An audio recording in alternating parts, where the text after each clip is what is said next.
আপনি আপনাকে একটা কথা বলুন যে এই পার্থক্যটা কি এটা? কোনটা মানে এই দুবলাগড়ি আর বাগদার মধ্যে? হ্যাঁ, দুবলাগুড়ি আর বাগদার মধ্যে। বীজটা আপনার বে অফ বেঙ্গল। হ্যাঁ, তো দুবলাগড়ি একটা জিপি, তার মধ্যে দুটো গ্রাম, দুবলাগড়ি আর বাগদা।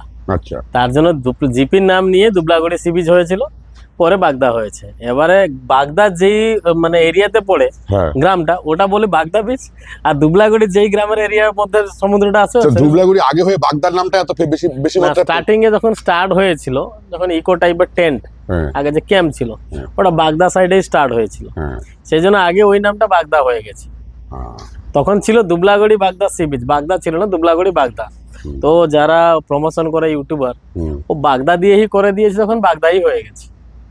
তা শুনলেন নাহলে আপনি পুরো বিচ ব্যাপার- একটা শুনলেন আপনারা পুরো ব্যাপারটা। এখানে আমরা আছি হচ্ছে গিয়ে 7C ইকো resort। কটেজ। বেশ সুন্দর করে কটেজগুলো করা আছে, সেটা কটেজগুলো খুব সুন্দর করে করা আছে। এই যে উপরে সিঁড়ি দিয়ে উঠে গেছে, এখান দিয়ে গেলে পরে আপনার 300 মিটারের মতো ঝাউবনের মধ্য দিয়ে গেলে পরে আপনার সি বিচ, একদম প্রায় বলতে গেলে সি বিচের ওপরই। এখনো প্রাকৃতিক সৌন্দর্যটা এখনো রয়ে গেছে এই ইয়ের মধ্যে দিয়ে, কি বলে এই ঝাউবনের মধ্যে দিয়ে। এই ঝাউবনের মধ্যে দিয়ে আপনি যাবেন।